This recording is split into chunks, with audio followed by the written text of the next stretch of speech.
They say our reputation needs a new coat of paint and a delicate melody. But I say I like the bruises, 'cause a melody don't mean a thing if we don't have the strength to sing. And I won't be made to ever feel ashamed that I'm American made. I got American parts, got American faith, and America's heart. Go on, raise the flag. I got stars in my eyes. The Talk Alternative is the 405media.com. Good evening. Welcome to another Tuesday night edition of the Tammy Jackson Show. It is the 405 Media from Los Angeles, California, 7 Pacifico, 10 on the Lesser Coast. Time for the Tammy Jackson Show. Tammy is the emerging threat from the West Coast. On Twitter, she is Tammy J. She's the bossy boss of rightvoicemedia.com. Once again, good evening, Tammy Jackson. Good evening, John. I'm very excited. I have a friend on who's been a previous guest, but he is a fabulous guest, and all kinds of new news when it comes to this guy. And you know what? Before we start, I want to take 1 minute here, all right? Yep. Now, you don't know what I'm going to say, and I think it's better that way. Okay. All right? So if you're listening for the first time, you don't know me. This is John Grant, and I'm the program director of the 405 Radio. Now, as you probably know, Tammy had a regular shift at a broadcast station up until a couple of weeks ago. I was in radio for a long time, so I know how management works. So instead of me telling you what I think, you can use your own eyes and ears and figure it out for yourself, okay? So anyway, we've heard from some people in Oregon and elsewhere who would like more than the hour we do here on Tuesday nights. I'll put it this way. We'd love to do that, but nothing's for nothing, if you know what I mean. So if you're a sponsor in Oregon or anywhere else, consider getting in on the ground floor with the Tammy Jackson Show. Now, we can't promise we'll get 3 hours a day, 5 days a week for now, but if there's some ramp up on the sponsorship, who knows where this will lead, and we're convinced there's a pretty big demand for it, all right? Tammy's blushing here. I'm sure I'm embarrassing her. So anyway, you contact me using the contact form on the 405media.com. We never do this, but I'm doing it right now. If you're inclined to make a commitment, so are we.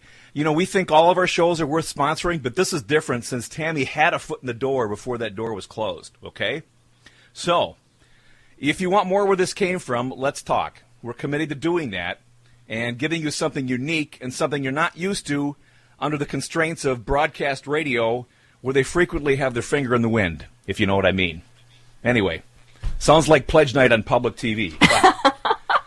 We'll get the show started here.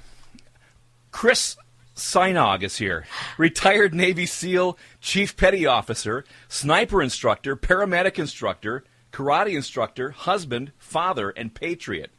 Chris commands an unparalleled level of respect when it comes to weapons and tactical training. He was hand-selected to develop the curriculum for the U.S. Navy SEAL Sniper Training Program. As a Navy SEAL, he was the Senior Sniper Instructor, a Certified Master Training Specialist, MTS, BUD-S, and Advanced Training Marksmanship Instructor.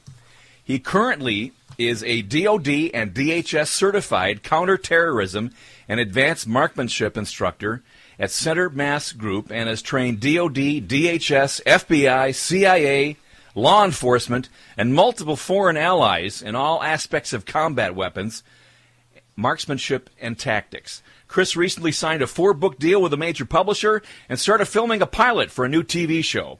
His website is centermassgroup.com, and his new best-selling and interactive with video book, How to Shoot Like a Navy SEAL, you can link to it on our website, is available at Amazon.com and in tonight's Tammy Jackson show notes. So welcome back, Chris Sajnog. Wow, thank you, John. I think I need to bring you with me so you can introduce me everywhere I go. That was sounded great. I know. They want you doing speeches everywhere, and he would be the perfect person. He's got the perfect voice, and he does a good intro, doesn't he, Chris? Yeah, that sounded great. I didn't know I had such an awesome life, but thank you. I always say, like every sea story, there's half-truths in everything that was said, but... Well, Chris, I want to thank you for being my guest on the show tonight. Again, you're just a fun guest, and you cover so many things that I'm really interested in, and a lot of the listeners are interested in and appreciate, that being shooting and our military and special ops, just all this good stuff. And I find all those topics in you. So, and I want to tell people before we get going, you can follow Chris on Twitter at SEAL Instructor, and his website is centermassgroup.com. And I will be taking calls. If you want to call in with questions or comments for Chris, it's 877-297-8022. And of course, John forgot the most awesome thing about you, Chris. My good looks. Well, okay, besides that, you're Norwegian. Yes. Dude. Yeah, sure. Oh, yeah, for sure. You know, dear Tammy, my brother Brian, still back in Wisconsin, he got himself a 13-point buck there. I'm glad to hear that. They won't be hungry next winter. Oh, no. Don't you know? Don't you know? Oh, my goodness. So tonight we'll be talking about your book that came out late last year. At the end of 2013. It's a fantastic book. People need to get that book, How to Shoot Like a Navy SEAL, about the 4-book deal that you recently signed, and what little we can talk about the TV show. I also need to remind the listeners that possibly weren't on last time, that you wrote a book in 2004, Fundamentals of Freestyle Goju-Ryu. Is that right? Goju-Ryu, yep. Goju-Ryu, Traditional Okinawan Styles of Karate. And you learned that as a kid, is that right? Yeah, I actually started karate when I was right around 12. Wow. Yeah, I had to kind of sneak it around my parents, who... They thought karate was, foreign. They liked me to box. Boxing was good, wrestling was good, all American. Something American. Yeah, some American fighting. So, I'd say I was going to boxing class, and I'd go with my friends and go do karate. So that's kind of how I started. And what belt do you have? I'm a third Dan, or a third-degree black belt right now. Okay. So we were joking off air that he wasn't mad at anyone. I'll use that word. And I said, nor do I want to make him mad, but he's the guy that you might want to have around if bad guys come into play. Chris is a good friend to have around. And another thing I need to mention, this is, everybody laughed at this last time, and you loved it because you were going to call me Tactical Tammy until I told you that the Center Mass Group and 511 giveaway, I won performance eyewear, a tactical mission torch, and a folding knife, which was fabulous until I realized I didn't know how to close it. And I was too embarrassed for a month until I finally asked a former military buddy, how do I close this knife? Because I could not find the latch. It's kind of hidden and it's dark. And so I used my torch to find the latch. And I had seen it at first, but it pulls toward you or away from you or whatever. It's the opposite of what you think it should be. Yeah. And so since that time, I've practiced. And so I can close it pretty much in my sleep.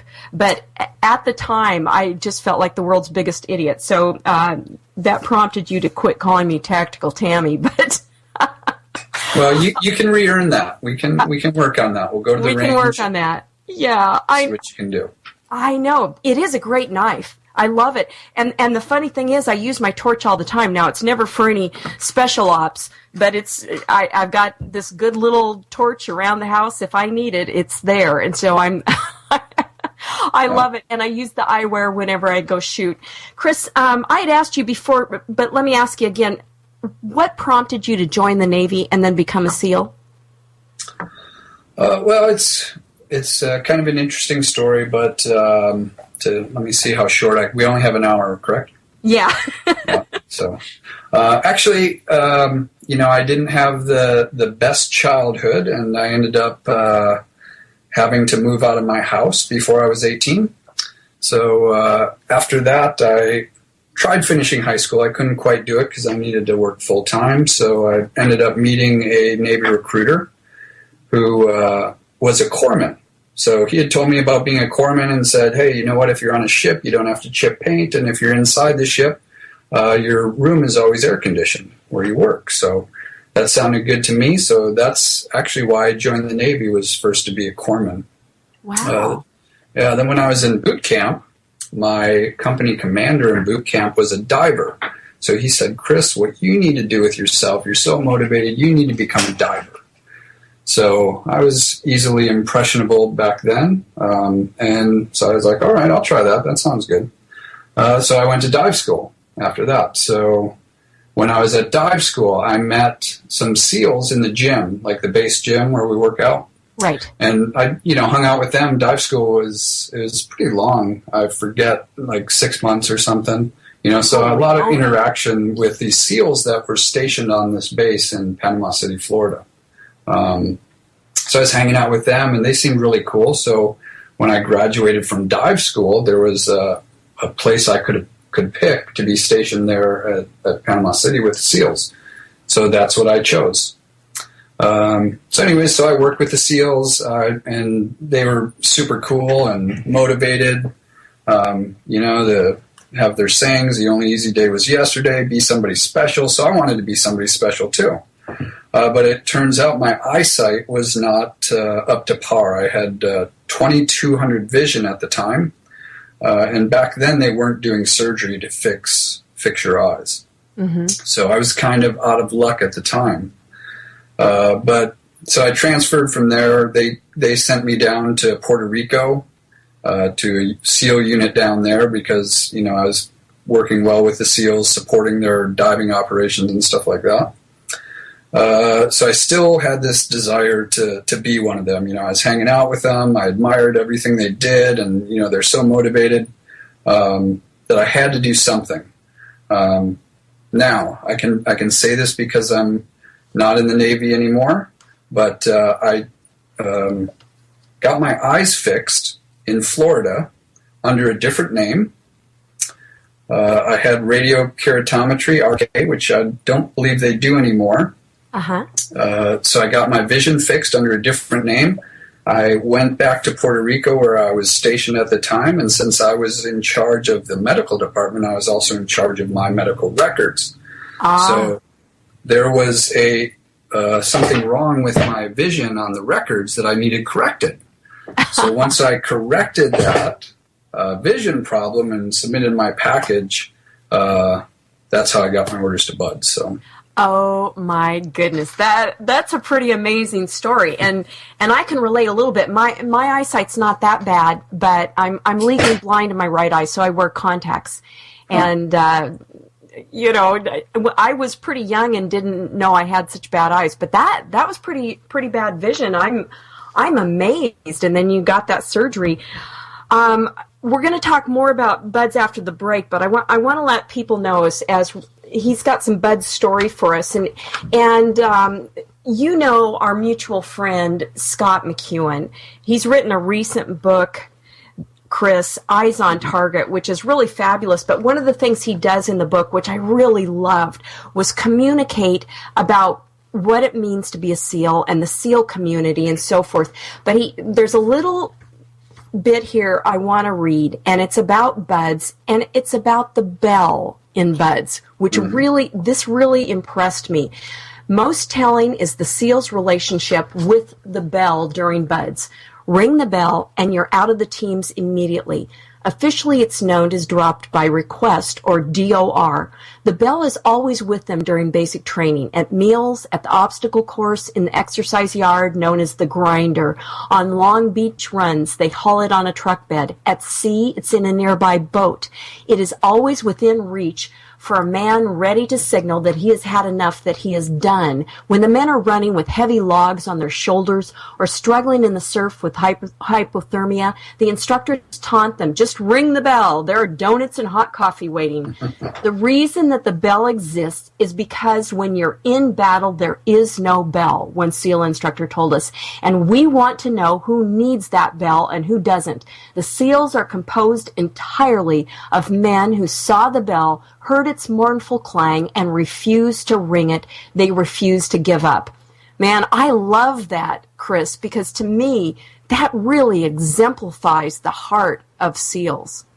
Oh, yeah. Not only is Scott a good friend of mine, but he's an awesome writer, and it's amazing how somebody who hasn't been a SEAL, been through the training, can, give such a good voice to, what we are and what we represent. But, obviously he does a lot of research and, talks to people like me and others to be able to write so well on the subject. Absolutely. Hey, it's time for a break. This is Tammy Jackson, and I'll be back shortly with my guest, former SEAL and SEAL sniper instructor, Chris Sajnog.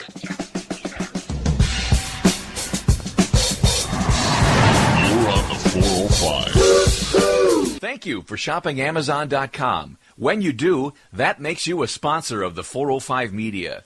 Click on the Amazon banner on top of our homepage. Then shop. Simple. It costs you nothing. When you think Amazon, click one more time on the 405media.com, then on the Amazon banner.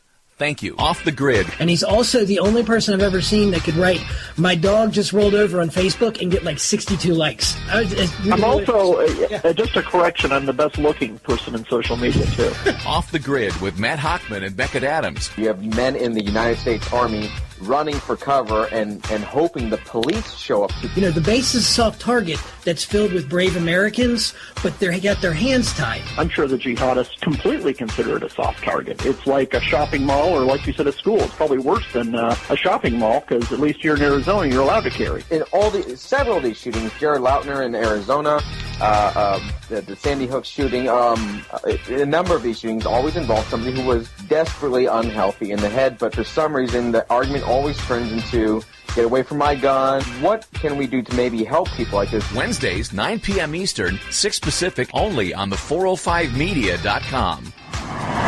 You're on the 405. The Wrap. The best part is this guy's a gun control advocate who's been trading rocket launchers and weaponry with people as far-flung as the Philippines, Russia, and the Ukraine. The Wrap with Amy Otto and Bruce Carroll. David Ferdoso joins us. Lots of scandal going on here. This feels a lot like 2006 right now. But you had Republicans getting into trouble all over the place. One, is this new delay? One, surprising? Probably not.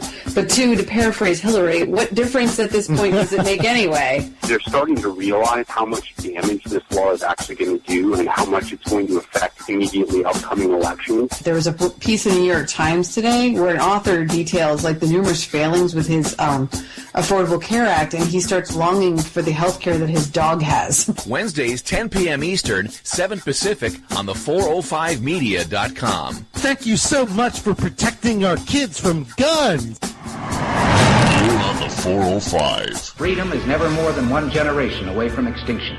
The Friddle Show.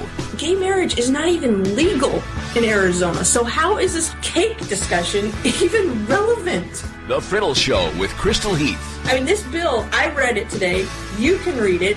It's 2 pages long. The Friddle Show, live Monday nights, 9 Eastern, 6 Pacific. It's become acceptable to sleep around. Did you know that only 3% of Americans abstain from sex until they're married? The Friddle Show, family-friendly, politically incorrect news commentary from a young Christian conservative perspective. And if my disagreeing with a lifestyle due to my religious beliefs is now the same as hatred, then I apparently hate 97% of Americans. Live original talk only on the 405media.com. The president, he wasn't too far off base when he said that we're no longer a Christian nation, because quite frankly we're not. The general populace does not have a biblical worldview.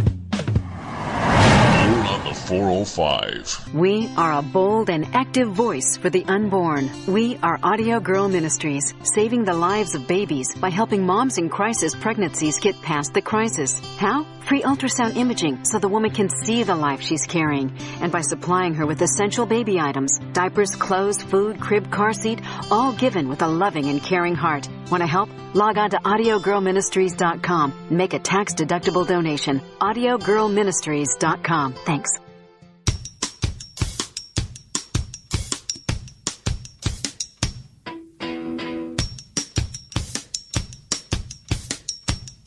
You gotta keep them separated. The Talk Alternative is the 405media.com. We are just getting started for another Tammy Jackson show for a Tuesday night. Chris Sajnog is Tammy's guest. Once again, Tammy Jackson. Thank you, John. Just having a good time talking to SEAL sniper instructor and former SEAL. I don't know. I hate to say former because once a SEAL, always a SEAL, I would think. And we're talking about buds a little bit, and you're going to have a story for me. And I want to read one little snippet from Scott McEwen and Richard Miniter's latest book, Eyes on Target, which is a fabulous book. I recommend people get this, as well as, of course, getting Chris's book, How to Shoot Like a Navy SEAL. But in the introduction, they have the SEAL Creed, and there's one thing about the SEALs, one short graph that's really good in here.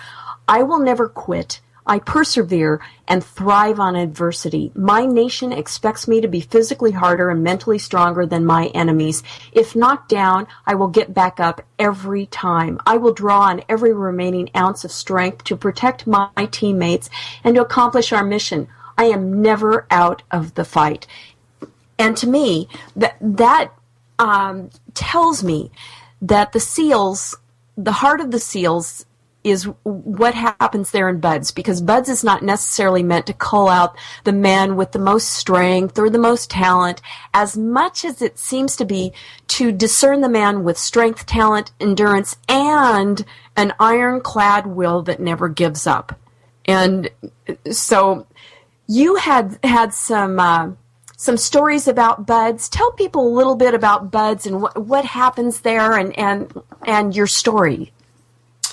Well, Tammy, I was lucky enough to be able to go back to BUDS as an instructor, and it really shed a lot of light on what happens to you there as a student. You know, when you go through as a student, you think that they're all just a bunch of crazy people trying to kill you, and they make everything up as they're going along, and they're pulling things out of hats. Let's do this, let's do that. But in reality, it's very structured.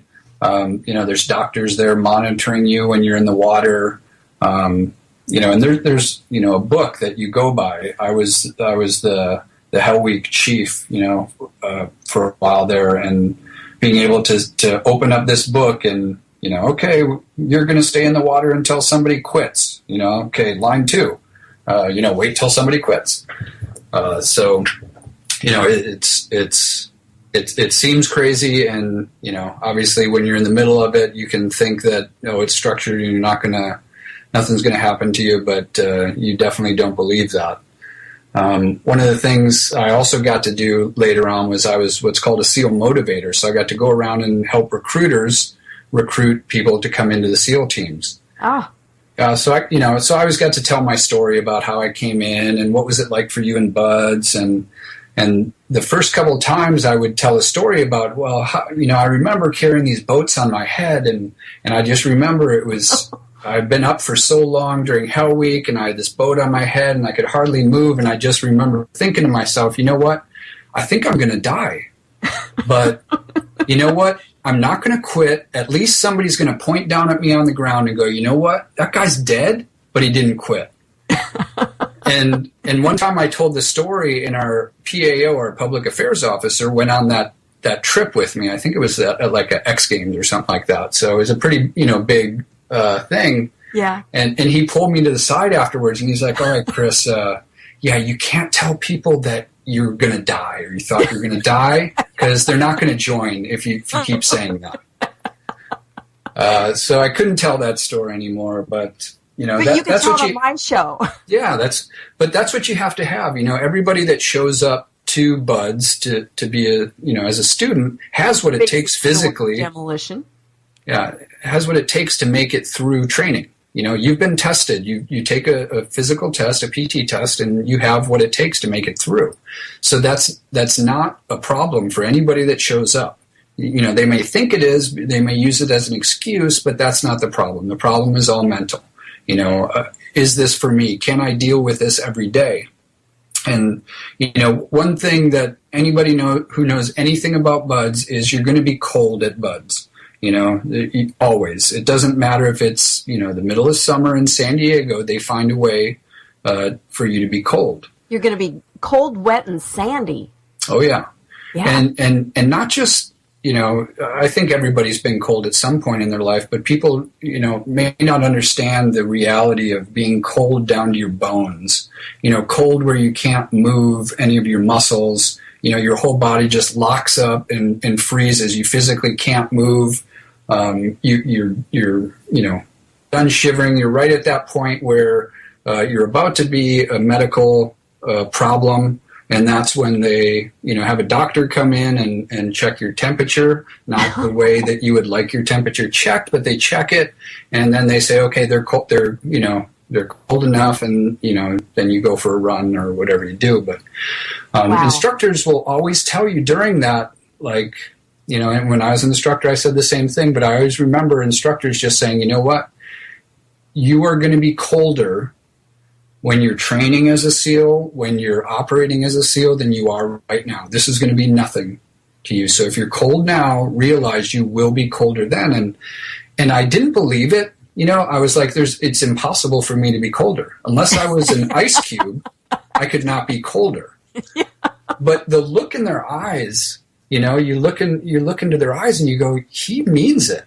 I don't know if this is good acting or what they're doing, but he really means it.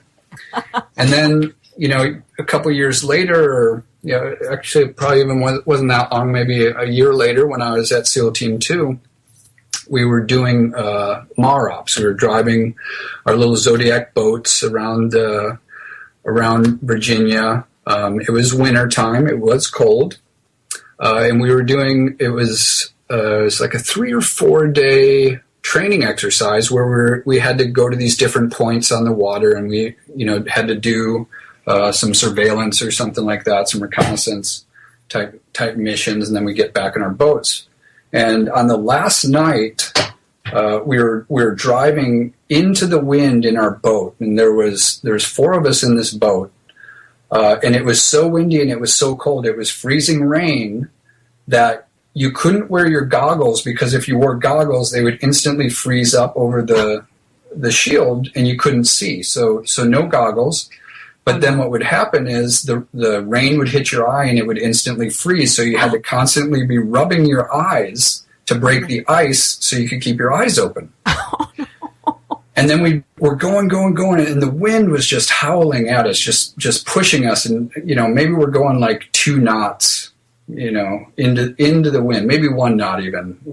We're going forward, but just barely. Right. So, and then the engine would freeze up. It kept happening. So we'd have to stop, de-ice the engine. And as we're de-icing the engine, obviously we're getting blown backwards. So we get the engine up and running, we turn, and we're back to where we started. So we, here we are doing this back and forth, trying to get to our extract point. And we couldn't do it because of, how it was. So, SEALs being SEALs, we had to do what we had to do. We actually had to take the boats off to the side along the shoreline and pull the boat along the shore so we can make forward progress to get to our extraction point. Oh, my word. And the interesting thing that happened was our extraction was this larger boat unit was going to come pick us up. And they had just come out that night to pick us up. We'd been out for, like I said, 3 or 4 days. And we saw their boat that was supposed to extract us shooting straight past our extraction point. Oh, no. And we're like, what is that? So we had radio comms with them, and we're like, told them who we are. Hey, what's going on? We're the guys with the frozen eyeballs. Yeah, we've been out here for 4 days. They said, sorry, we have a cold emergency. One of our guys is down. We have to go back right now. Oh. So they medevaced, their own guy who had just gone out probably a couple hours before we had been out to pick us up.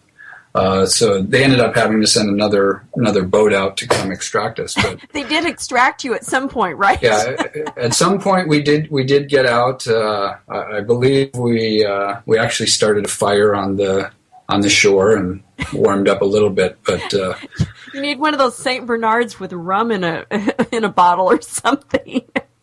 Yeah. Holy cow! Yeah, the instructors were right. So you can get colder. Yeah, and you're going to, You're going to get colder. Okay, no wonder you're a SEAL, Chris, because you're Norwegian, and everyone knows that us Norwegians are stubborn. So let this be a warning to people. If you're going to be a SEAL, you better have a will of iron, and you better be so stubborn that nothing will make you give up. Time for a break. This is Tammy Jackson, and I'll be back shortly with my guest, former SEAL sniper instructor, Chris Sajnog. You're on the 405. Thank you for shopping Amazon.com. When you do, that makes you a sponsor of the 405 Media. Click on the Amazon banner on top of our homepage. Then shop. Simple. It costs you nothing. When you think Amazon, click one more time on the 405media.com, then on the Amazon banner. Thank you. Gang of 405 here on the 405 Radio. Good morning, John. Morning, Scott. Scott, what's going on in your life? Do you really want to know?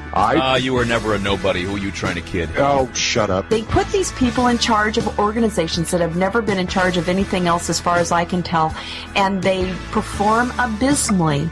Do you think that after everything that's happened, there's any way in hell that a single-payer system would be implemented while Barack Obama is still in office? I'm going to take my surliness and go find those individual people that were just on that tape there and hunt them down this weekend just to solve it for you guys, okay? Dr. Gruber sounds like the epitome of an elitist who's tucked away in his tenured position at a university far, far, far away from real life of real people. The original and classic Gang of 405, Saturdays 10 a.m. Eastern, 7 Pacific on the 405media.com. You're on the 405. It's John Grant here from the 405radio.com. Did you know we started the 405 Radio from nothing only a little over a year ago? That's right. We started with a single podcast and shopped it around to the big guys. So we know how hard it is to break in and promote your own show and get anyone to listen to it. That's why the 405radio.com launched our partner program. It's free. We want you to do your best and be heard on the 405 Radio. We'll feature you in a special section, promote you with social media, and stream your show along with the rest of our 24/7 programming. If you're an independent podcaster, believe me, we've been there and done that. Okay, here's our email address. Are you ready? The 405 Radio at the405radio.com. Some of our hosts you've never heard of only a year ago are now thought leaders in conservative politics. They've gone on to do real radio and blog for big-name sites. We believe you deserve a shot, so tell us who you are and why your show is good and different, and we'll feature you as a partner on the 405radio.com. CSC Talk Radio is proud to be a part of 405media.com. Listen to Beth Ann and Common Sense Conversations Talk Radio, weeknights, 8 p.m. and 1 a.m. Eastern, here on the 405media.com.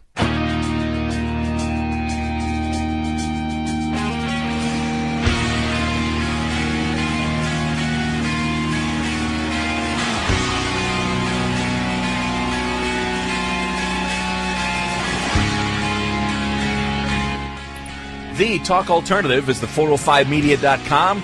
Just a little over halfway through the Tammy Jackson Show for your Tuesday night. Once again, Tammy Jackson. Thank you. I am back with guest Chris Sajnog of Center Mass Group and taking your calls at 877-297-8022. Chris is a retired Navy SEAL, Chief Petty Officer, paramedic instructor, karate instructor, among other descriptives. And Chris, I read a few of your testimonials last time. I want to read one now, just in case anybody didn't hear this, because I know you won't say this. But to those who encounter Chris personally, you can expect an icy stare and a very sharp correction when your shooting performance is not up to his high standards. You can expect his strong hand on your shoulder for reassurance and encouragement to relax and try again. Chris has always received the highest marks from me and his fellow SEALs. Today he continues that mentorship into his retirement and shares those important traits with the next generation of young SEALs and men and women who look to him for proper technique with whatever he teaches. Don Shipley, Buds 131, SEAL Team 1, SEAL Team 2. And that's typical of what I hear about you, Chris Sajnog, which I love. I know you as a special operator and a Navy SEAL. And, you know, one thing I want to mention, too, people need to go to your website, centermassgroup.com, and you can get more updates on Chris. Also, you can notice as you go to the website, special ops guys pay attention to details. Military people often pay attention to detail. But the special ops guys, and in particular, Navy SEALs, really pay attention to details. And one such detail, I wanted to bring this up quickly, is the CMG, the Center Mass Group logo. On the site, you describe the logo. The Center Mass Group logo consists of two parts, the trident enclosed by a triangle. The trident, a three-pronged military weapon, was used by Poseidon, the Greek god of the sea. Poseidon, as well as being god of the sea, was also known as the earth shaker because he struck the earth in anger. He caused powerful earthquakes. As a weapon, the trident was respected for its long reach as well as its ability to ensnare other long weapons between its prongs to disarm any foe. We use the trident symbol because the Navy SEALs founding this company remain well connected to the sea, in addition to it representing the power of effective training and the ability to use elite training practices to outmatch your opponents. In Taoism, the trident represents the Taoist Trinity of the three pure ones and signifies the highest authority of heaven. At Center Mass Group, we practice the training trinity in that all of our training is realistic, consistent, and effective. The triangle is one of the basic shapes in geometry and is used as a warning sign in most countries. We enclose the trident with this simple shape as a warning that not only does all training need to be delivered safely, but it also serves as a warning to our students. You must use the tactics, techniques, and procedures we teach with prudence and ensure every shot you fire finds its intended target. Finally, the Center Mass Group trident and triangle logo was intentionally designed to be simple without pomp or flash because this is the type of training we provide. Simple, effective techniques that get the job done. That is so true, Chris, and I love that that is your logo. And when you say simple and effective, I absolutely believe it because you're not a showy person, but you get the job done and you insist on perfection. Yeah, well, you know, as a SEAL going through training, you know, that's what the instructors insist of you, so it kind of comes from that. But, you know, if you want to be able to shoot effectively, it's simple, it's just not easy. So you just have to adhere to the basics, you know, and a lot of people want to be advanced shooters. And one thing I say, you know, and other instructors will tell you too, you know, there is no advanced shooting. There's just the basics done faster and smoother. Yeah, absolutely. Now, you had another story for me, and I want to hear your story, and I'm sure all the listeners want to hear it as well. Okay, so, you know, going along with the theme of training being realistic and effective and consistent, you know, being effective means thinking outside the box, you know, like some people will look at tactics or techniques, you know, how to shoot because they saw somebody else do it and they were told, hey, this is how you hold a gun. So, you know, because somebody told me this is how I'm supposed to hold a gun, this is how I'm going to do it. Well, you know, part of being a SEAL is looking at it and going, well, is there another way? So one time we were training at Camp Ripley. It's in Minnesota, and what they did on this base was they actually had the whole base was set up for half of our platoon was going to do kind of a red cell type operation where we were going to try and infiltrate this little compound that they had set up on the other side of the base. And it's a pretty big base. Our route was, I think it was about 15 miles that we had to, hike through and, on foot navigate through their different levels of security that they had set up. They had patrols looking for us. But they wanted to see if we could get on their compound. They were getting ready to deploy, and they wanted to test their defenses, and we wanted to test what we could do. So we started this thing, and obviously we're SEALs. We started in the middle of the night, so we're tired like anybody else. Just because it's the middle of the night doesn't mean we're not tired. We're just SEALs, so we don't let it bother us. But SEALs never need sleep. Yeah, so we're I think it was about 1 or 2 in the morning, and we had only gone for a couple miles, but it was really thick brush that we're going through and these hills, and we're like, man, there's got to be an easier way. That's what SEALs do. I often say SEALs are the laziest group of people in the world. If there's an easier way to do it, that's how we're going to do it. It's efficient. Yeah, only SEALs can say that, okay? So don't say that about SEALs. I won't say it about SEALs.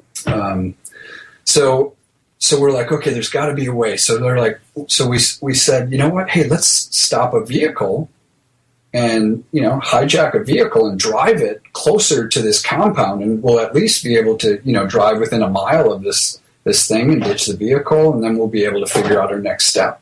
So everyone thought that was a good idea. So what we did is we ended up cutting down. Normally we blow up trees, but we're on a base here, so we cut down a couple trees and we laid them across a road. Pretty normal tactic for us. So the first vehicle that comes, there's trees across the road. They stop the vehicle, and we jump out on the side, and we, in theory, shoot these people according to the war games we were playing. Tied them up on the side of the road and, started moving the trees out of the way so we could get in the vehicle and drive. And they started yelling at us, hey, this is the general's vehicle. You can't take this. It's not part of the war game. And we're like, what do you mean not part of the war game? You're here. This road is part of the war game. The whole base is, he knows what's going on, right? They're like, yeah, but this is just his vehicle that he's driving around. We're going to pick him up at the compound. And then a light came on, and I'd like to say it was me. It wasn't me that came up with the idea, hey, let's just drive this thing onto the compound. So we stripped these guys down of their uniforms. We, put a couple of the guys up in front in their Army uniforms in the front seat. Everybody else got in the back. And we drove through 3 levels of security all the way to this compound. We drove right onto the base, everybody saluting us, getting out of our way as fast as we could. And we drove right up to the general's building, and we jumped inside and said, okay, game's over. We got on base. So, yeah, we got in a lot of trouble, from the base you didn't general. Win lots of prizes and yeah, believe it or not, not everybody thinks like we do. So, internally we were all patting ourselves on the back and high fives all around. But yeah, the Army didn't like the way we played. One of my friends in chat just called you the Dirty Dozen. Yeah, well, I think there's 8 of us, but close enough. The Dirty 8. Yeah. I love that, though. But the thing is, you've got to be thinking outside the box when you're on special ops, in country or something. You've got to be able to think like that. It might not work with the general's Mini Cooper or something on the base or whatever he drives. But when you're in country on a special ops, you've got to be able to think that way. Yeah, definitely. It obviously takes a certain type of person, and that way of thinking is actually instilled, in buds. Like, we've got a saying, if you ain't cheating, you ain't trying.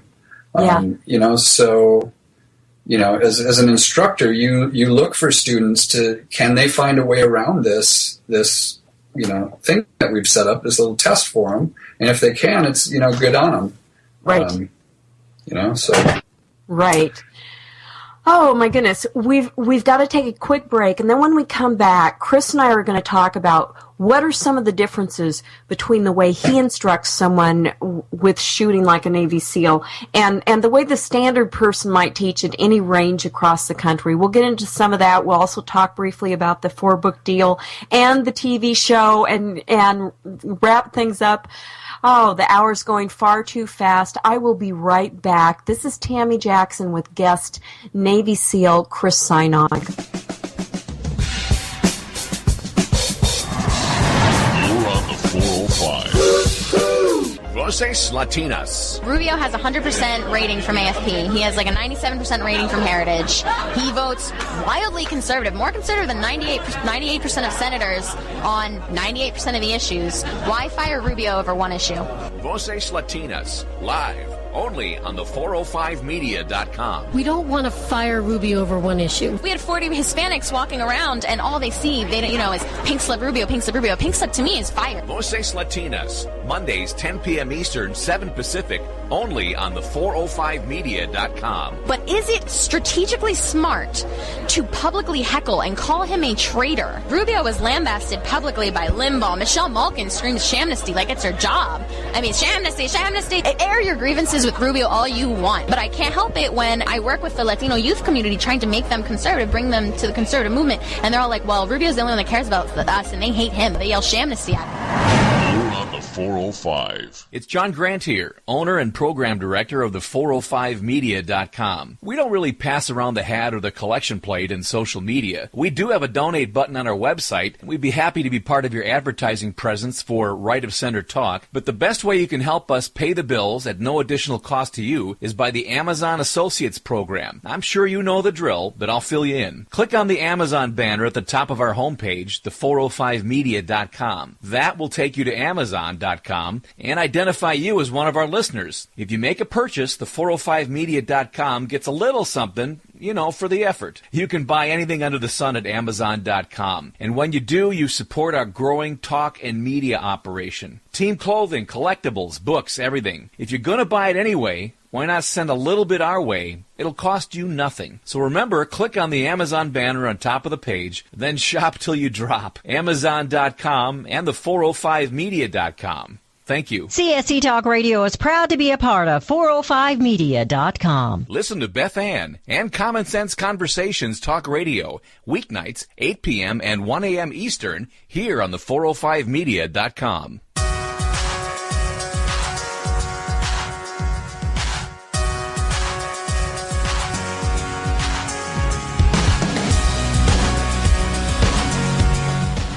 The Talk Alternative is the 405media.com. We are getting set to wrap it up for another Tammy Jackson show for a Tuesday night. One more segment straight ahead, and here is Tammy Jackson. Oh, I am back with Chris Sajnog, SEAL Sniper Instructor, and taking calls, and we've got a caller on the line. BZ, what's on your mind tonight? I just want to thank you for having this gentleman on. And I would like to tell this man that how to shoot like a SEAL I provided to many of my troops because it's so very important to do that. I thank him for his service. I can't do anything more than that than to thank him. Oh, well, thank you for calling in. I really appreciate that, and it really means a lot. Thank you, BZ. Thank you, ma'am. Oh, I love that, Chris. And what really means a lot to me is I have people on that I find fascinating and good people, and people like you that I just honor your service and what you do. It's so fascinating. And then when it connects with listeners so much, that they get your books, they pass your books out, and they read it, and they want to hear you on again. I know that I've made a good choice, and really confirms what I thought from the get-go. Hey, Chris, we were going to talk a little bit about what differentiates how you teach people to shoot and how to shoot like a Navy SEAL from, say, just any old range across the country. Yeah, well, we talk about the training being realistic, so if people are training like they often do, you go to a range and it's a bright sunny day and you say, this is how I'm going to stand, this is how I'm going to hold my gun, and it works out great because nobody's shooting back at you. It's not raining, you're not having to move, you don't have that big adrenaline dump you get when you're stressed out, whether it's in combat. I talk about combat shooting, but really what I teach is shooting under any stressful situation. So whether you're, a police officer, whether you're doing it for home defense, you pull out your gun in the middle of the night, you're going to be stressed out. So the way you do everything in shooting is going to be a little bit different. There's obviously similarities. So some of the differences that I teach are, with your stance. It's a fighting stance that I teach. Right. So, you're not standing straight up and, that works great for one shot, but if you have to shoot multiple shots with, generally it does take more than one shot to bring down somebody who's intent on harming you. You need to have a good stance, and basically it's just a good fighting stance, nose over your toes, weight forward. The next thing is grip. Some people will teach, I'll just go over like a pistol in this what I'm talking about here, but so with your grip, a lot of people will teach, a 60-40 grip, where you're gripping with one hand 60% of your strength, the other one 40, or they may say, like a handshake strength. Well, if somebody's pointing a gun at you, you really don't have the time to think about that type of thing. You're going to be squeezing at 100%. Right. As hard as you can squeeze that gun is how you're going to be squeezing it. So you really need to practice that way on the range, because if you don't, all your practice is going to be wasted. You're going to need to use that skill, and you're not going to be able to. Your sight alignment. With that one, it's across the board. It's you got to align your sights for anything in life. If you want to be able to hit your target, you need to be lined up with what you want to do. And you advocate in the book both eyes open. Yeah, I think that's important. Again, if I'm on a range shooting a stationary bullseye target, I can close an eye, that's fine. But in reality, you lose 20% of the vision in your other eye. It's physically impossible for you to close one eye and not partially close the other eye. If you don't believe me, go in a mirror later and try it out. And there's also stuff that happens too, where your eye that's open now is going to dilate more than it should to try and let more light in, and that's good. To compensate, but you don't want to do that when you're trying to focus on something like your front sight post. And then you need to be able to move. You need to be able to see targets that are moving, and to be able to have that depth perception and pick up that movement. You really need both eyes open. But it just takes practice. If people practice for a week, almost everybody can shoot with one eye open, both eyes open. And if you can't, at least you tried. And everybody at some point closes an eye. I tell people if I'm back behind 25 yards and farther, I close an eye too. You have, it's a kind of a give and take with your shooting. Right. Gosh, we're coming close to the end of the show, so I want to be sure and get in that you have finished filming the pilot episode for a new TV show, and you can't say too much about it, but there's two networks that are interested already, the Outdoor Channel and the American Heroes Channel, and you kind of hope that they'll get in a bidding show together, and you're going to keep us all up to date if we follow you at SEAL Instructor or at Center Mass Group or go to your website. You'll let us know how that goes, right? Yeah, I'll be updating posts. I have a blog on the website, and usually I do most of my updates on Facebook to get the info out. But yeah, really excited about the show. It's an instructional shooting show with kind of a twist, and the twist part is what I can't really talk about because it hasn't been done yet. Yeah. Yeah, and we don't want anybody taking our idea, but I'm sure it's going to get picked up. I just don't know by who. Along with that, we're also going to be doing DVDs, which are just instructional shooting DVDs. And then I just signed a 4-book deal. Yeah. Working on that, writing the first of those books right now. It's with a mass market publisher. We're looking at releasing the first book at SHOT Show in January of next year. Oh, how awesome. And basically the first book is going to be a very expanded version of the current book, which after the current press that's out right now, we're not printing any more of the current book. So if anybody wants that book, I have, maybe 30 books left. If somebody wants a signed copy, and then selling them on Amazon. You surprised me with a signed copy and with your name, and it says "Hooah." So I love that because you say that a lot. Chris, the time has gone so quickly. I want to remind people, his book, How to Shoot Like a Navy SEAL, is absolutely awesome. And if you get the book, there are corresponding videos that you can read. And you can either get the Kindle version, the e-version, or there's a few of the paperback versions still left. You get that and you watch the videos. It's phenomenal. And even the longtime shooter can learn something when they see that. You can follow Chris Sajnog on Twitter at SEAL Instructor and at Center Mass Group, and the website is centermassgroup.com. Chris, I want to thank you so much for being on the show again. You're a great friend, and of course I honor your service, and I look forward to hopefully seeing you this summer. Thank you for having me again, Tammy, and as the SEALs say, hoo-yah. Absolutely.